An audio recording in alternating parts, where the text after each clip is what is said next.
Welcome to the Thriving Farmer Podcast. I'm your host, Michael Kilpatrick.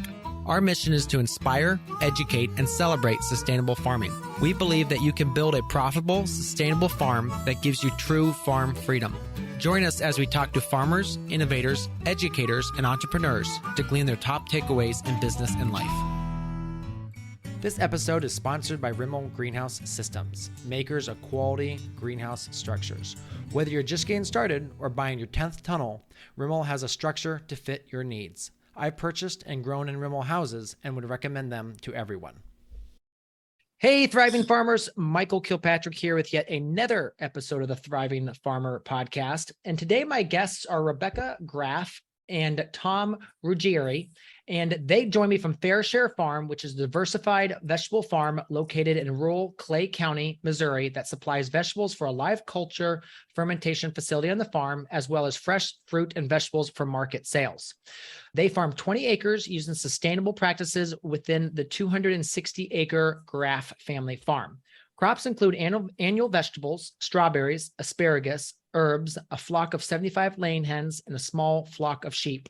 In 2020, they reconfigured the farm by constructing over 7,000 linear feet of berms and swales to better manage water on the farm and improve their resiliency. Hundreds of chestnuts, persimmons, hazelnuts, pawpaws, and elderberries were planted as part of this project. Welcome to the podcast. Thanks for having us, Michael. Absolutely. So, Tom, share a little bit about, your background before you became a farmer. Okay, so I was an environmental engineer for about 20 years, and I lived in upstate New York in Rochester. I kind of tried to drop out several times, as I would say I was an environmental engineer, but nobody ever talked about the environment, and that kind of frustrated me. And then I joined a CSA in maybe 97 or so, and then I came to the farm on a work day in 2001, and Rebecca was apprenticing there, and we met, and that's kind of hitched our wagons after a while, and that's why we're here. Very cool. And Rebecca, you were a apprentice there. Talked about a little bit, how you got involved. Sure. Yeah. I grew up on the family farm where we are now. I loved living out here, just interacting with the environment, and the peace and quiet and nature, all the benefits of living in a rural area. And, but I never saw like a future as a farmer, as a child or a young adult. So I went off to college, got a degree in anthropology. I was a Vista volunteer for a while, AmeriCorps Vista, ended up in San Francisco, and moved into a household that had a farm dropping off their CSA boxes on our front steps. And that's really my first introduction to CSA and the idea of, being able to direct market produce, organic produce to people who care. And that really got me started on the journey to learn how to grow vegetables, because I did not grow up growing a garden, or my mom had a flower garden. We were very much a conventional kind of farm family with my dad having an off-farm job and just kind of getting on the tractor on the weekends. And farming was not presented as a career option. So anyway, I didn't have any experience. So I started looking at apprenticeships and ended up at a very awesome organic farm outside of Rochester, run by Elizabeth Henderson, who, unbeknownst to me at the time, had written the handbook on CSA farming. And I just happened to be lucky enough to plop down on this beautiful farm and with these amazing vegetable growers, and I learned so much. And then, my love of my life plopped down. Also, first CSA workday, there he was, showing off his knife skills, and the rest is So then, Tom, obviously you've had to learn, both of you have had to learn, the ins and outs of organic farming. after you kind of met, what was kind of the next part of your journey? I guess kind of, we were building community. The whole idea was that we would have a CSA. That was going to be what we were building towards, to kind of be the foundation of the farm. So that was a big step to, start out growing and showing ourselves that we could grow stuff. The first year we just sold at market, and then we had a 30-member CSA, and then a 50, and then a 75, and then 100. And once we got up to 100, which was kind of our goal, was like, well, this still isn't really enough income and everything to do this. So that's how we kind of got started. I think that, Rebecca can talk about the farm. We came back to her family farm, and she can kind of talk about that transition. Yeah, it was needed a lot of work. No one had been farming here for quite a while. It had been leased out, kind of share crop situation with corn and soybean farmers. Yep. All the outbuildings were falling down. The house hadn't been lived in. There were dead animals in it. Like it was just, like nature was reclaiming. And so it took years for us did most of the work ourselves of, cleaning things out, repairing things, gutted the house, rebuilt the house. So I would say the first 10 years, like half of our time was spent just on infrastructure. And, it was great to have the CSA members. We always had a very active CSA based on the piecework model in upstate New York, of a work requirement. So everybody that joined the farm had to put in some hours, whether it was coming to the farm and helping us, pick green beans, or, helping us repair a building if they had those kinds of skills, or helping out with distribution or organizing, like the work days being like the administrative side of things. So having that participation from the beginning, it really helped us. We wouldn't have been able to do everything that we had to do in the early days without that, for sure.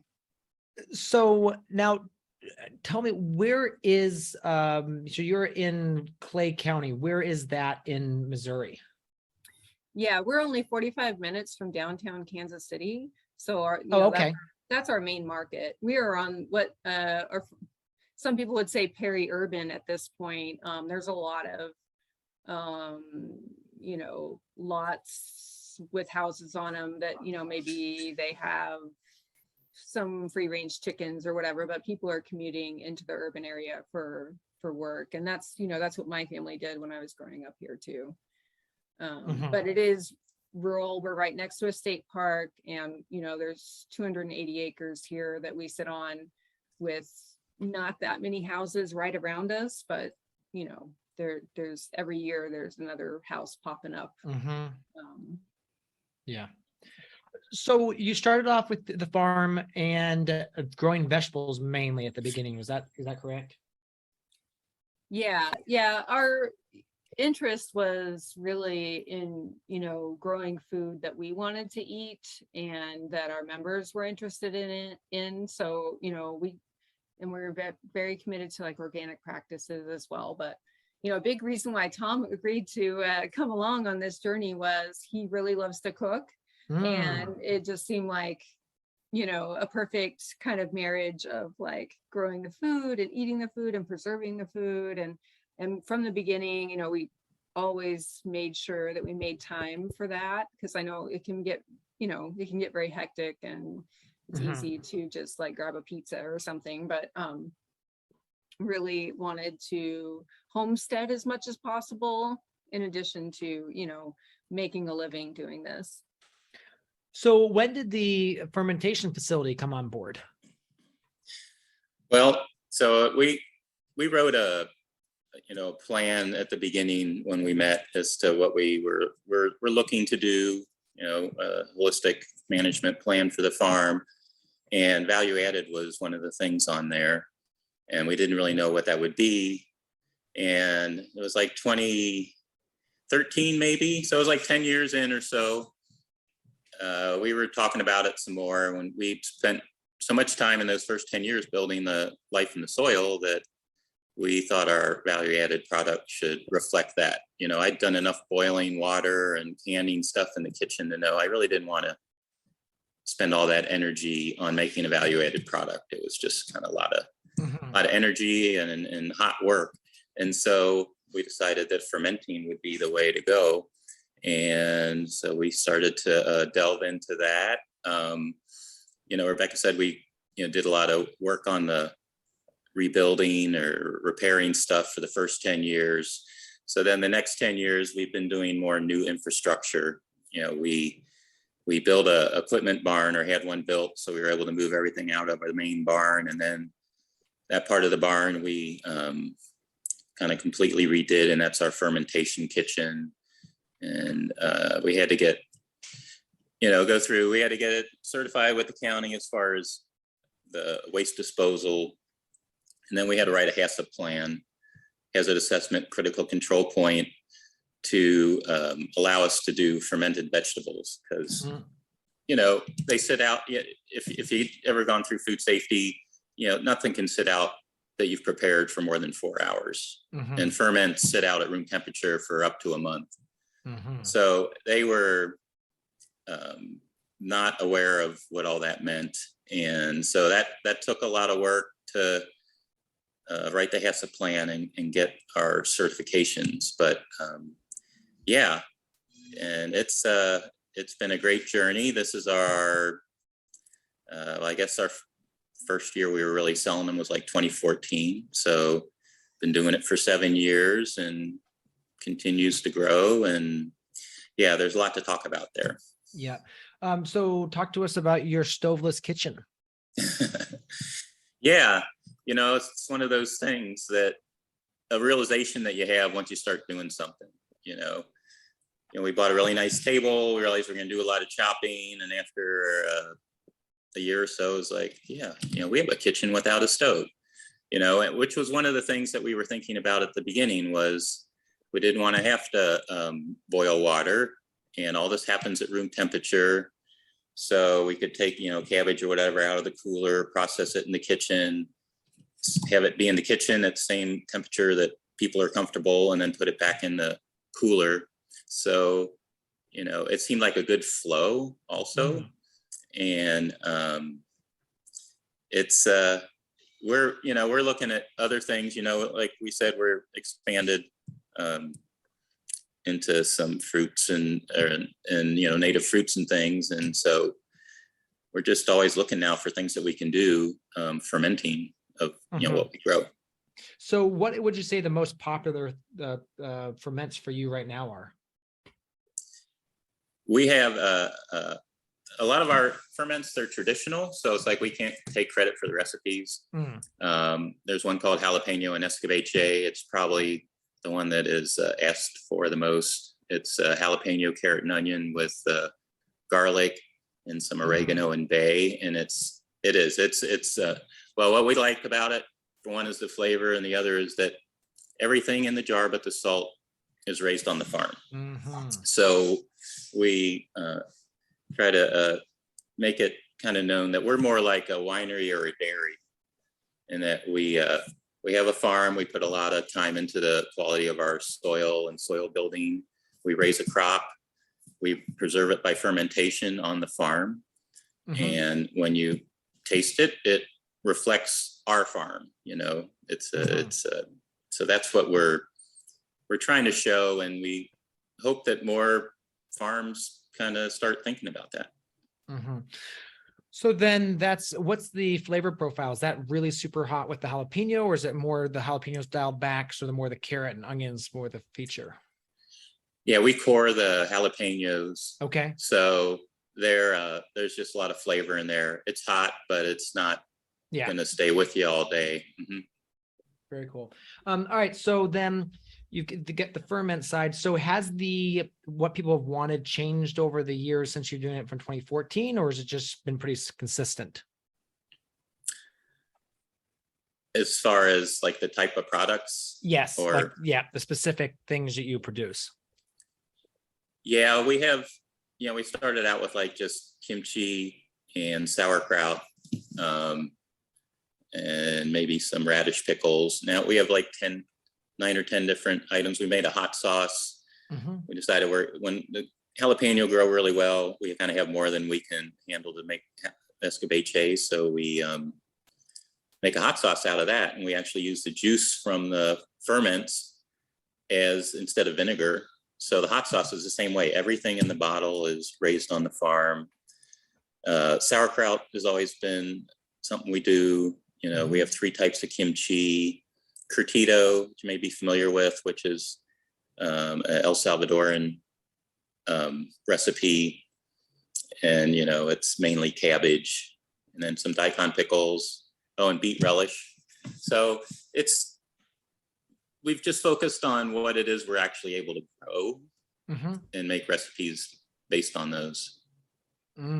So the hot sauce that you said mainly jalapeno. Yeah.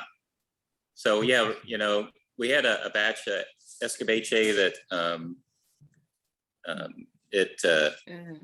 it wasn't the quality we wanted. So I kind of purate it to try and make a hot sauce. And then, like Rebecca and I kind of was like, oh, what's this? And she, it's like, oh, it's not hot enough. Okay. So then we used the jalapenos with the membrane and the seed in it. And we kind of made the same thing. And it was like, yeah, this is a hot sauce. Okay. So, that's just kind of the way some of the items come about.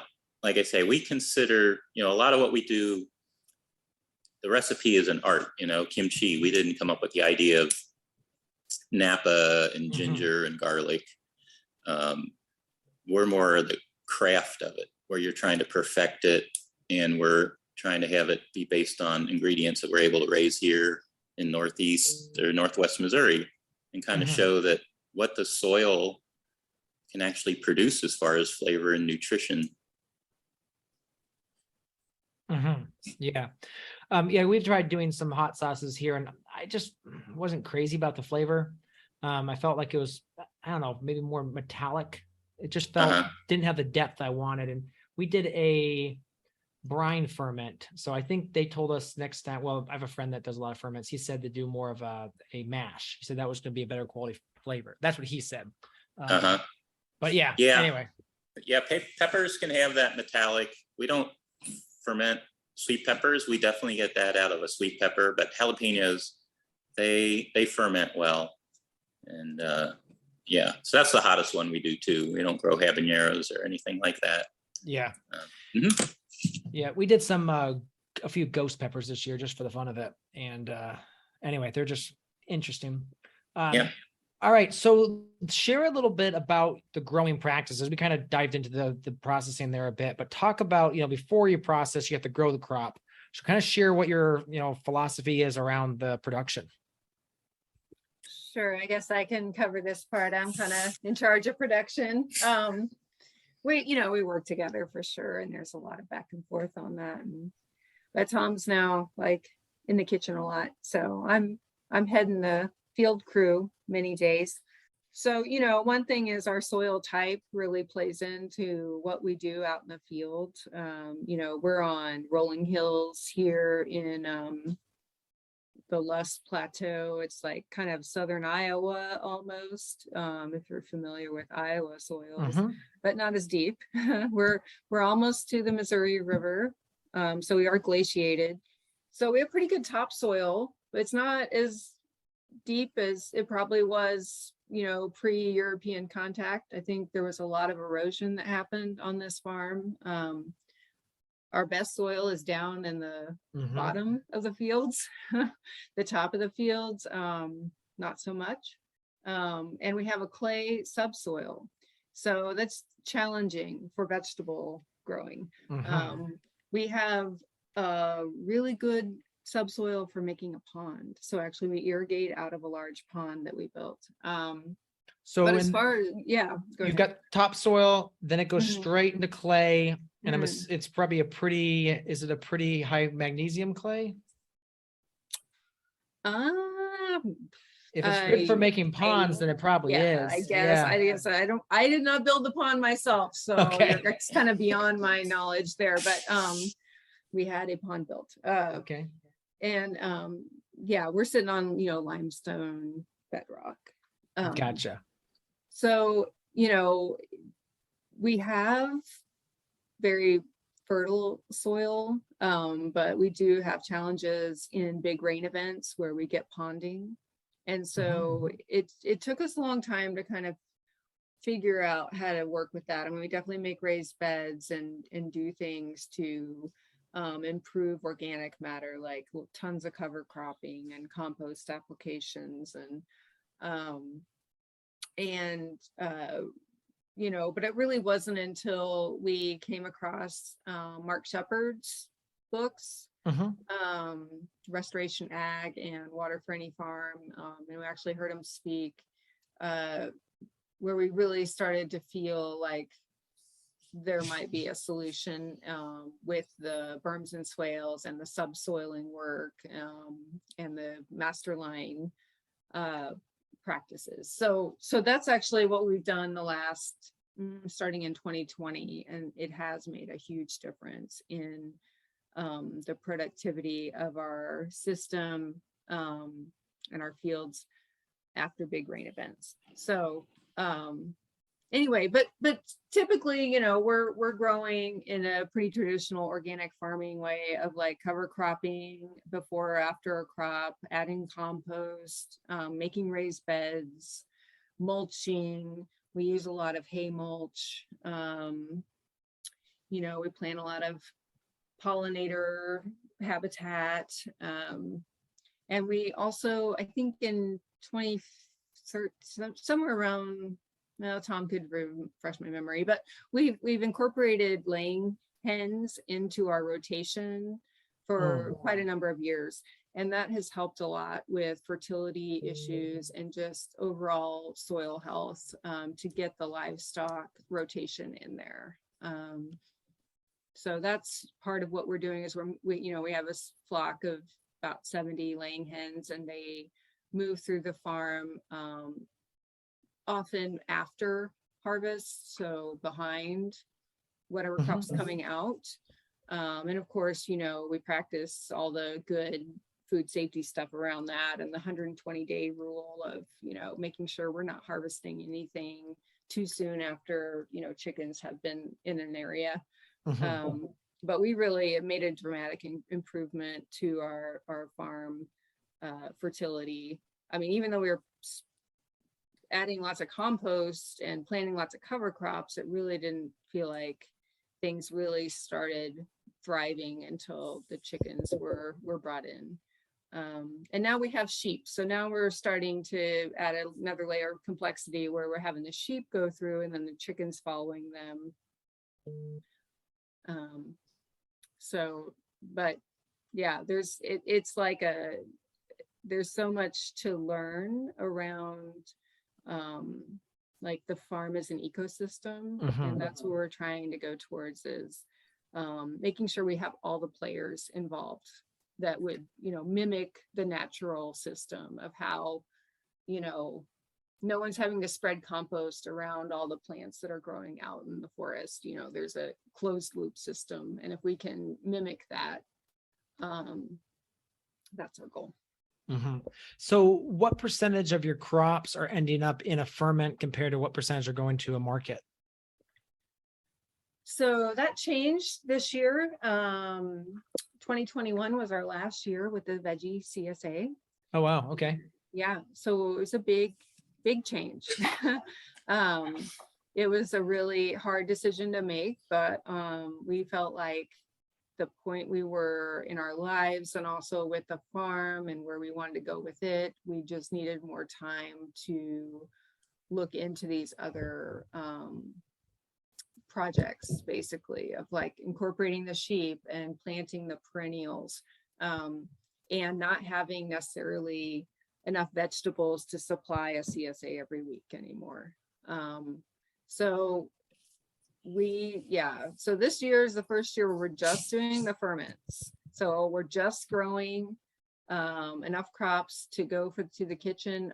We do go to market every Saturday. So if we have excess of something, we take it to market, and we do have like a little wholesale account that we can sometimes sell produce if we have extra, but really we're trying to focus on the fermentation business and then getting these other kind of, things that aren't paying the bills at all, but, getting them established. Like, we planted all these hundreds of chestnut trees and things you were talking about.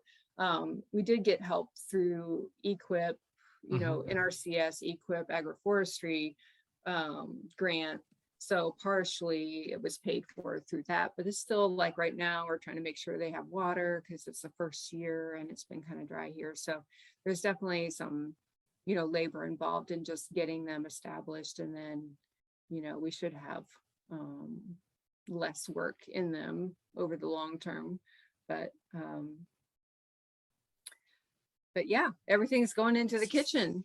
Yeah, it's like we started a new farm, how the first 5 years of farming, you're kind of seeing, what you can do, and there's a certain amount of excitement about it. We're kind of there right now because, we're actually we're down to only like 1 acre that we're planting crops to, where we used to have 3 or 4 for the CSA. So there's all sorts of things kind of going on that we're trying to evaluate this year. We're basically wholesaling to ourselves.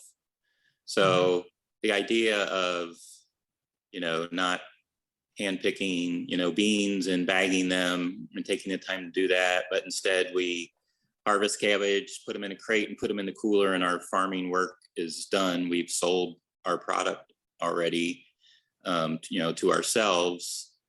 We're trying to see what all that really means.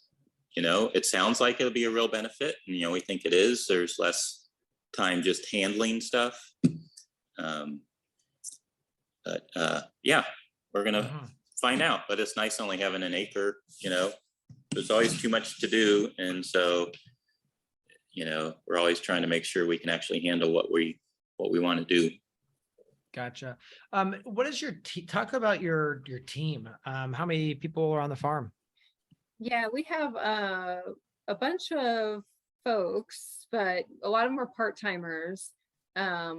We're, kind of a rural area, so a lot of people drive from the city. We've got a couple local people that come, maybe 30 hours a week. I think if you added it all up, we might have the equivalent of 2.5 full-time people in addition to the 2 of us. So it's a pretty small crew. And that fluctuates, there's definitely more people here in the summer than in the winter. Although with the kitchen, one of the benefits of having a value-added operation that, can go on year-round. So we have work for people year-round, and it's not just seasonal work. We, the crew's great. Some of them have culinary background, some of them have agricultural background, and a lot of them, most folks are helping us in the field sometimes, and sometimes in the kitchen, depending on what we need to do. So that's really nice to have that flexibility, or, maybe the weather's not conducive to working outside, or the weather's really conducive to planting like a lot of stuff in the spring, and everybody can participate in that. So the kitchen work has really been nice for the farm to just have that flexibility of like always having something that we can be working on no matter what the weather's doing. We've had some pretty hot summers, and it's not bad to go into the kitchen in the afternoon in the air conditioning and chop some vegetables. So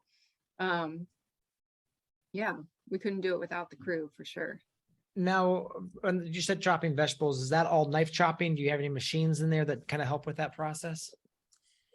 Yeah, so we've kind of grown with our machinery and realized the importance of it. We just purchased it's called a Robocoup, one of the larger kind of more commercial models. And like with the sauerkraut, we used to have this hand crank cutter. That seemed like, it was perfect when we first started, and now it's just, it's too clunky. And, you start to realize that something might cost some money. It's nice when you finally have a business. It's like, well, I can actually invest and I will save money because it will take people less time and they will be happier because they're not, chopping all day long. So we're trying to do that for the sake of the worker and for the sake of consistency and for the sake of safety. So yeah, we've definitely progressed on that end, but some of it, there's still a decent amount of, you have to clean the vegetables before you put them into a piece of equipment. And, when, organic farming, we're trying to use everything, sometimes you spend time kind of cleaning the vegetables up, but I don't know. It's just a wonderful thing to have to do a lot of times. I've gotten to where Napa cabbage is one of my favorite vegetables. It's one of those things to tell people it's like, one of those eggs that you just keep opening and there's another little egg inside of it. You just keep peeling back the leaves and it's like a little clone of itself, and it's like a fractal. And you get down to the point where it might even be bolting, and there's like these like 1/2 inch, they almost look like perfect little Napa cabbages, in the nodes of the flowers. And so you kind of see more of your, what you're growing. So it's nice too. And I don't know, I guess while I'm on that, the one thing that one of the other reasons we decided to do the fermenting was, we wanted to, delve more into the whole connection between, our lives and the soil. And the more we do it, realize that the life in the soil is the source of the life in our ferments. And then the life in the ferments, it's running through our bodies right now. Our digestive system, Radiolab, which I'm sure you're familiar with, they had a podcast called Guts, and they kind of talked about this, how it's really, it's a tract. It's actually a hole that runs through our body. We're more like a donut. Our inside is really our outside. Our digestive system, it stays away from our organs, and it's our like colon. There's a like a film on the inside that kind of protects our animal, our tissue from what's going through our digestive system. And it's almost the same as the exudates on a root hair of a plant, where it's the same thing. That's where all the transfer takes place. And we're just really starting to see more of the connection between soil health and gut health. And another thing is that, like my doctor, said, oh, your stomach's your second brain. People are starting to realize that, how much your digestive system controls all sorts of parts of your physiology and your body. And it's like, well, maybe the lactobacillus are kind of telling us to talk about them. I've heard of crazier ideas in this, and so it's a it's a new field, and people are learning more about it, and it's really great to be a part of it. That's awesome. So the other thing I like about fermenting is crops don't have to be, again, quite as pretty as maybe the stuff that goes to a market.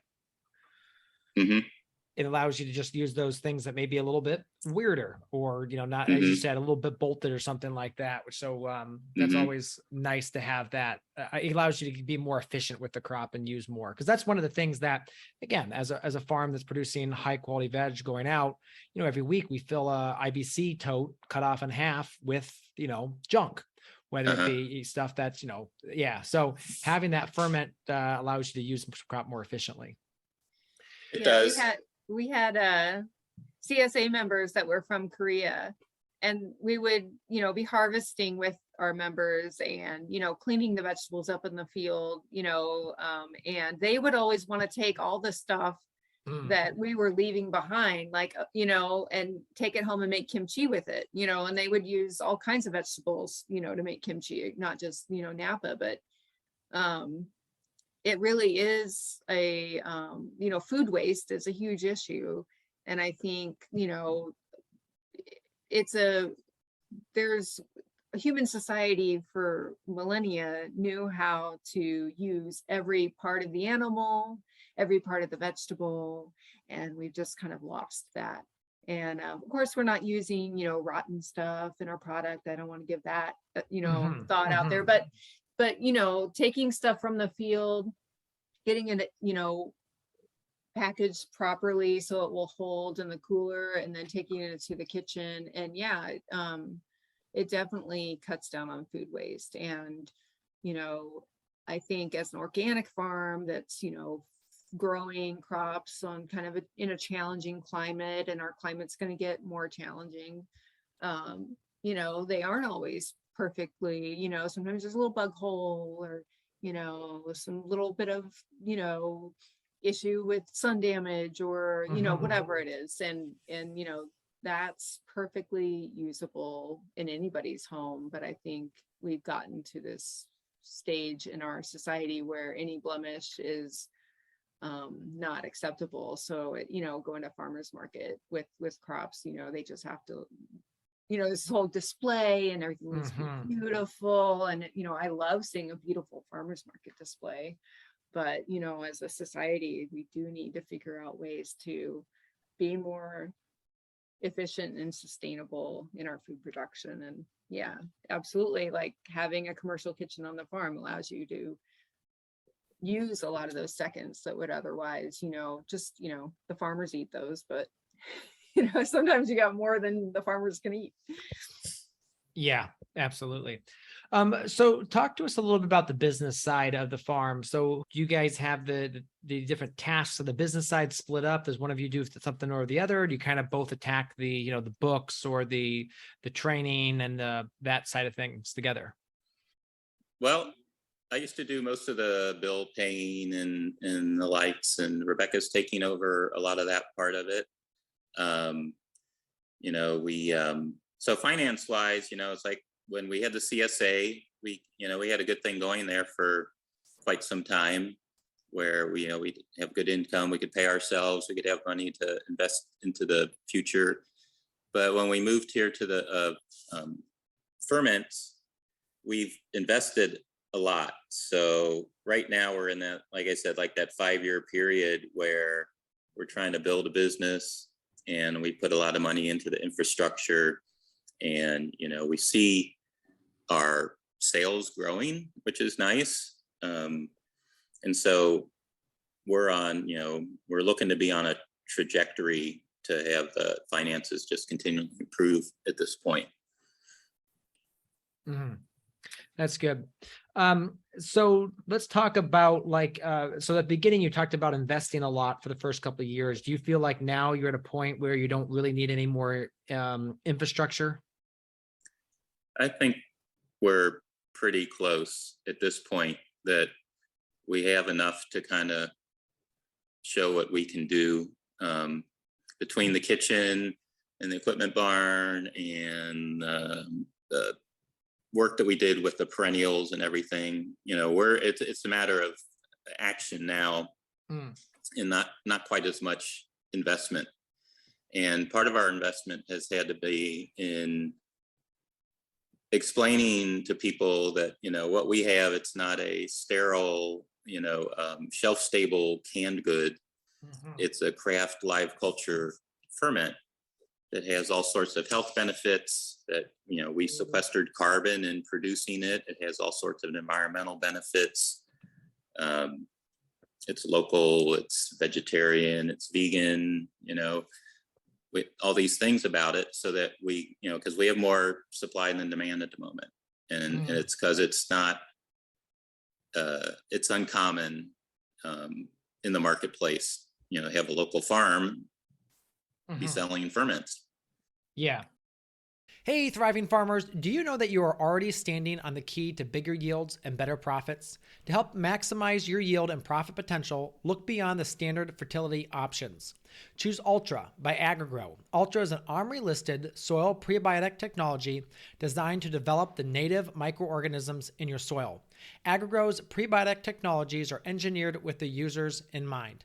Ultra is easy to use and has great tank mixing abilities that won't clog or mess up sprayers or injectors. It also does not require refrigeration like many other probiotic formulas available on the market. In December of 2020, I was introduced to AgriGrow. At first, I was a skeptic, but I was able to check out their production facility and meet the owners and staff. This company is great. Over the last year and a half, I've run several different trials using their products, and I'm really impressed with the results that I see. I've seen my soil texture improve during cultivation. I've seen decade-old heirloom corn germinate for the first time. My $6 cost of Ultra boosted my strawberry fields dramatically. AgriGrow is offering a 10% discount to all Thriving Farmer listeners. Simply use the coupon code THRIVE when you check out at smallfarm.solutions. Again, that is THRIVE for a 10% off discount on your first order. So then let's talk marketing. What's your marketing plan? How does that work and how are you getting the word out? A lot of word of mouth and suggestions from people and going out and talking and doing tastings. Tastings are the biggest thing. When somebody can taste our product, they're immediately, aware that there is quality there and what we're talking about is true. So that's a big part of it. We have more wholesale accounts now that we're moving into. COVID was kind of stopped tastings altogether for a while. So we kind of had a stall there and we kind of lost some customers, and we're working on getting reconnected with a lot of people. And we're just, every chance we have, we're trying to explain the benefits of the live culture food. And like I'm doing, that's what I appreciate about what, today, that we can talk about this, that it's a high quality product and just has a lot of benefits for a lot of different reasons. And it deserves a good value. And that's the other thing. It's just a matter of people kind of readjusting their values, I feel. Yeah. If you were able to start the farm over again, what would you change? What would you do different the first time? Oh, I think we would have put in the whole master line system day one, or at least early on. It's really made a huge difference. We finally feel like we're growing crops on this piece of land the way they should be grown. And it just took us a lot of head scratching and trying different things. And I really recommend, if people, it worked for our farm. I'm not saying it works for everybody's farm, but if you have rolling hills, if you're not on a flat, well-drained creek bottom soil, we learned from people that were on flat creek bottom soil, and they were doing an amazing job growing vegetables. And we knew that our farm was different, but it took us a long time to find the right system for us. So it's been a real change for the better for us. And wasn't that hard to do. We did it ourselves with like a little 2-bottom plow.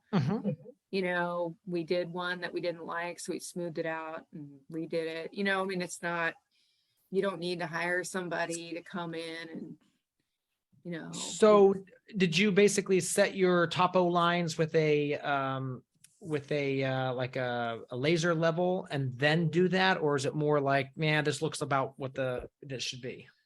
Yeah. So it was, I used to actually be a civil engineer. I wasn't a surveyor or anything, but kind of has a background, so that helped. So when Rebecca and I went and saw Mark Shepard and we've been talking about all this, I was able to help us kind of apply what he was talking about.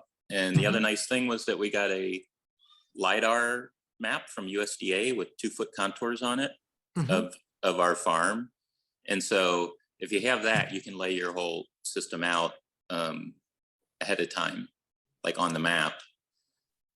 So with the master line, it was actually an indoor level, but it was a laser level. And so you set your master line and you have it slope 1% towards the ridges. And so we laid that out.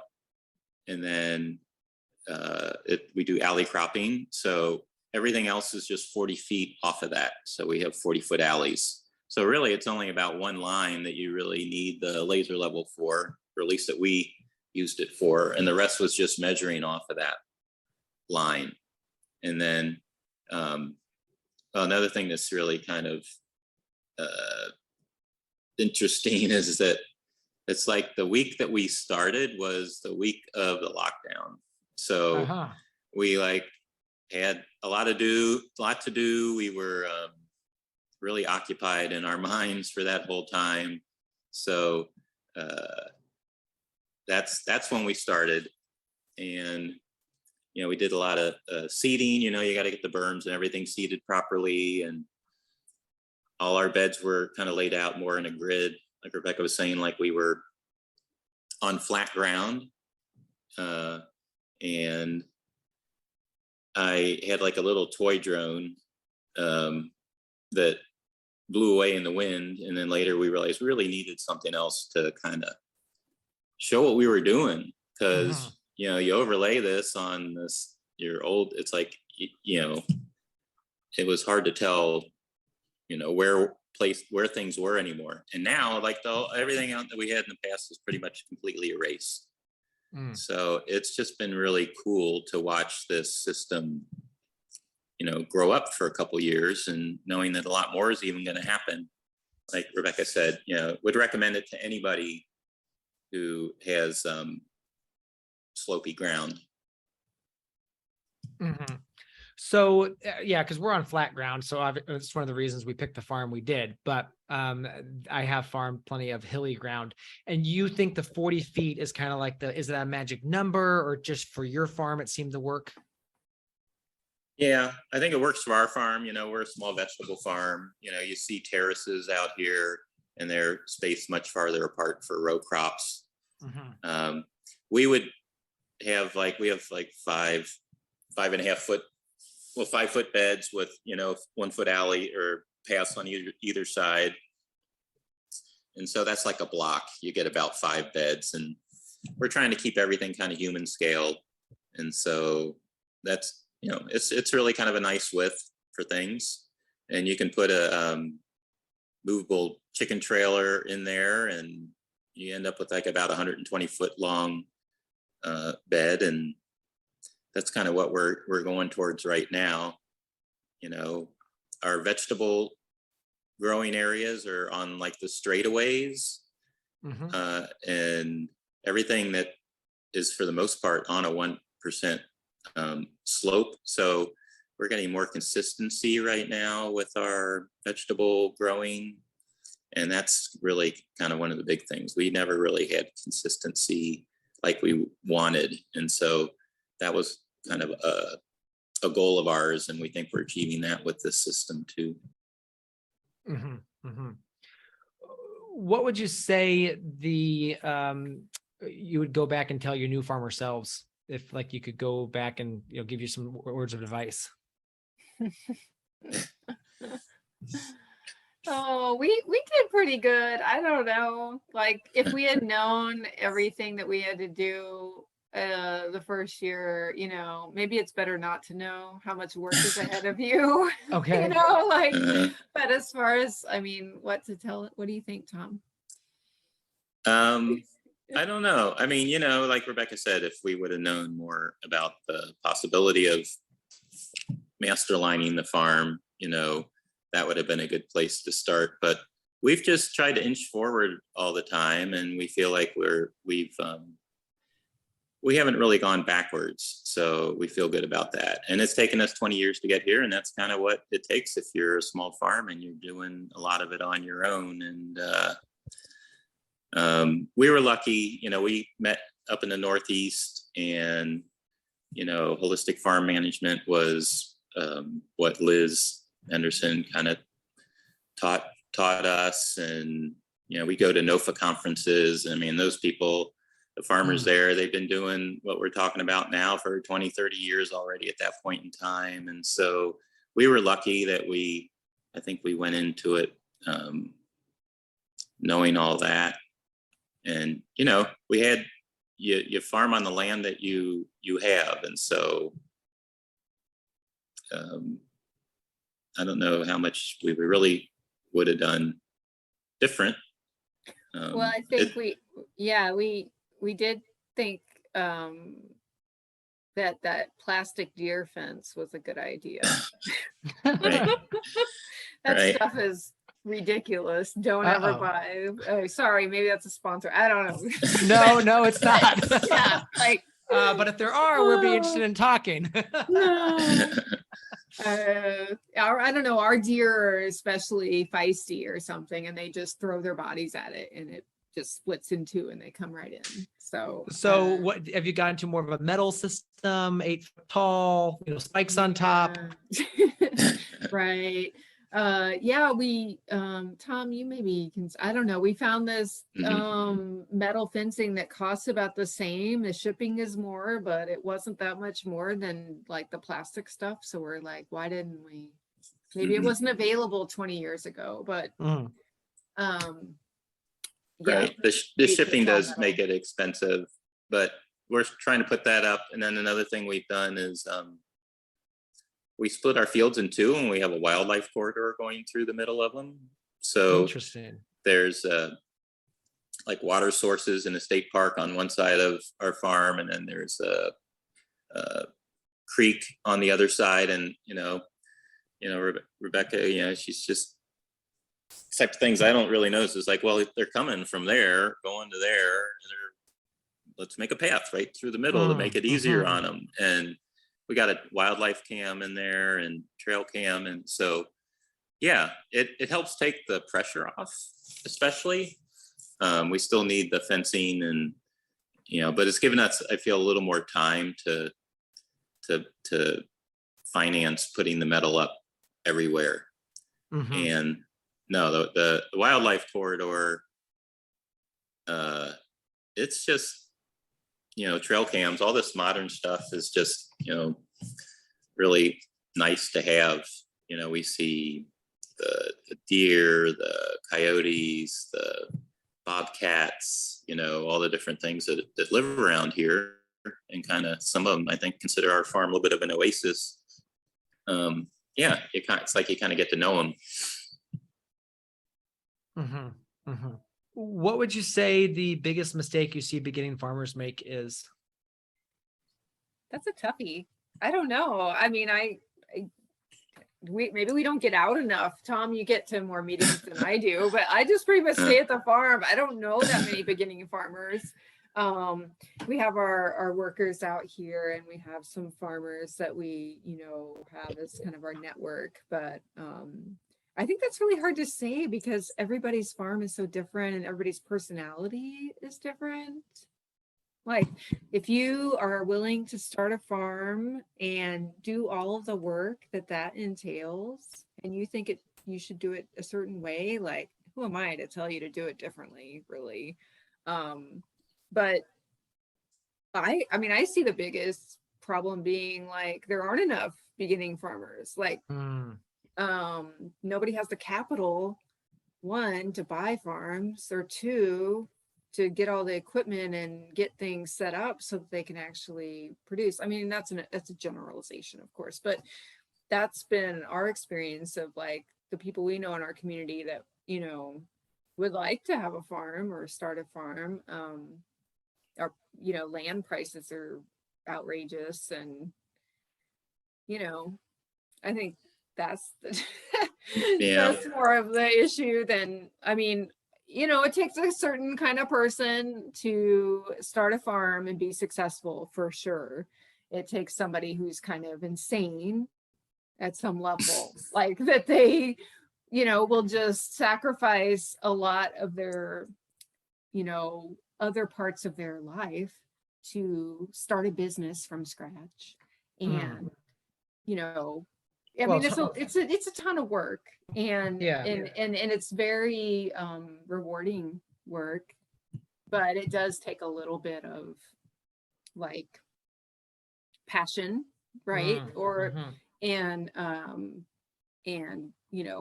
just hard work and willing to like, get shit done and just, do what needs to be done at that moment. And if people are doing that, I'm not gonna like tell them they're doing it wrong. I don't know. I think one thing too, there's different ways of starting farms. We're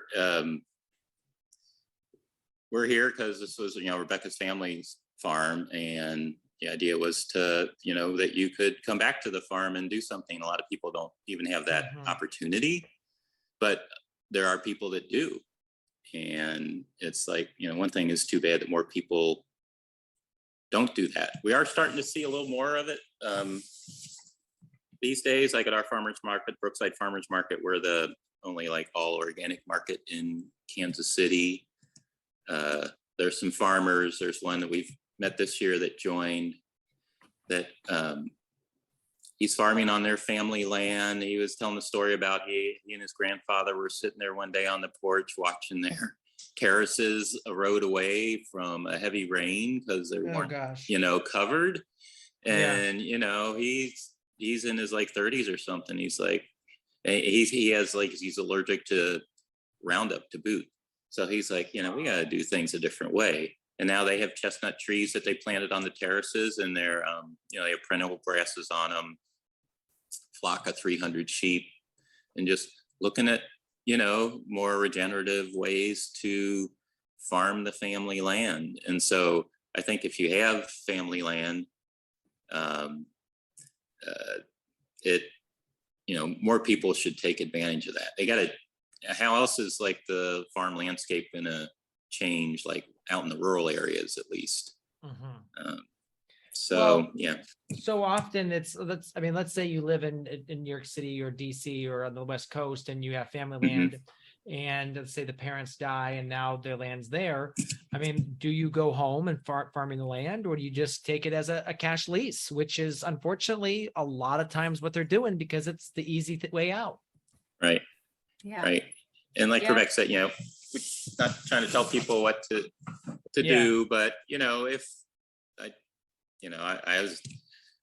I'm biased. I was an environmental engineer for 20 years, and environmental was the first word in the name of what I was, my profession, but it wasn't very environmental. And I care about it a lot, and that's why I'm here with Rebecca. And I feel that if people really and truly understand, the stress that the environment's under, and if they own family farmland, that they can do something, I would hope more people will do that.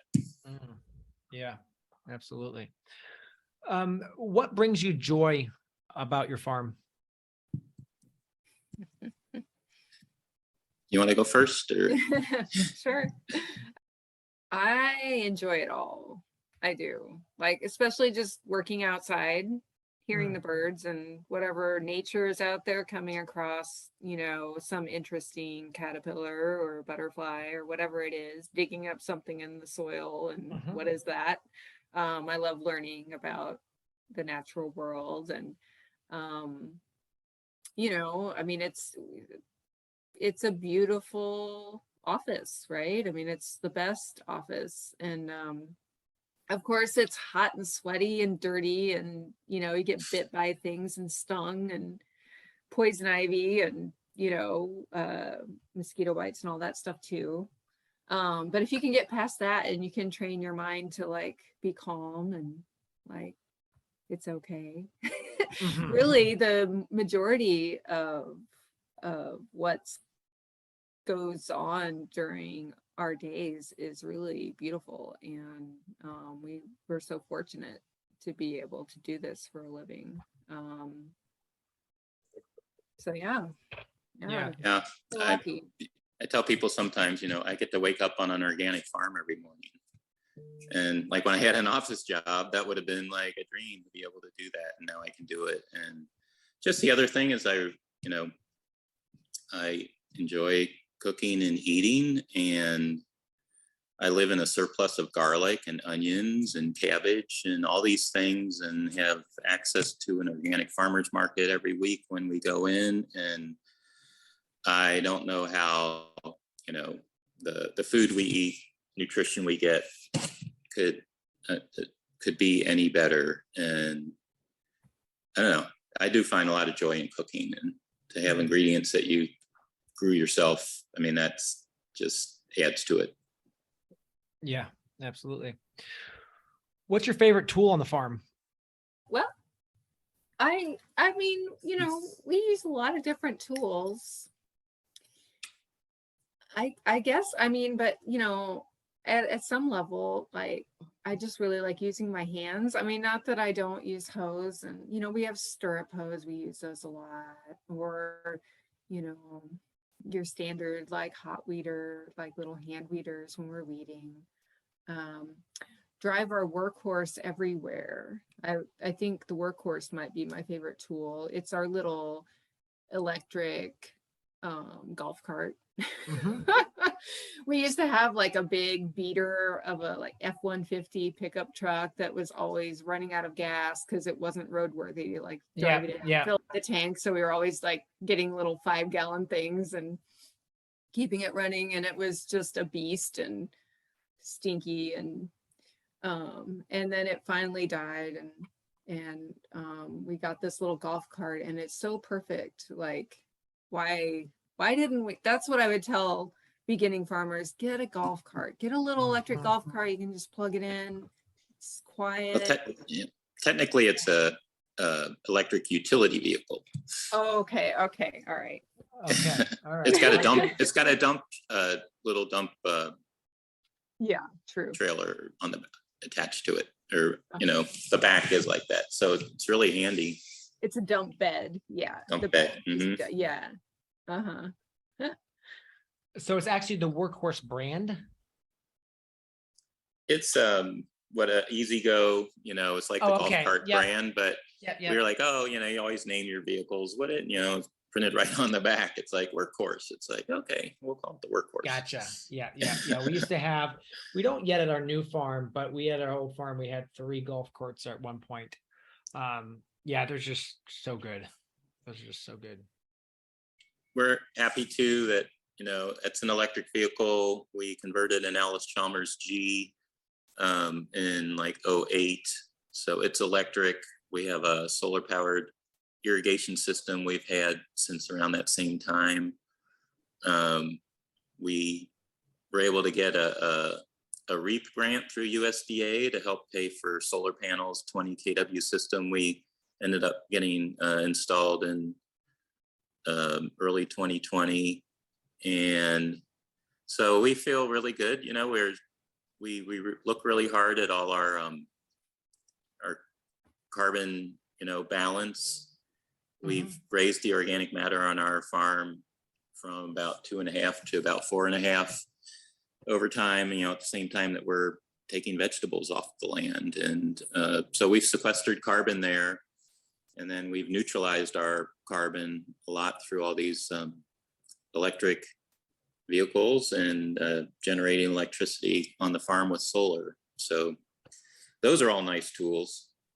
You know, you don't have to stand in line for the sun. So it's nice to be able to utilize it. That's what agriculture is all about, right?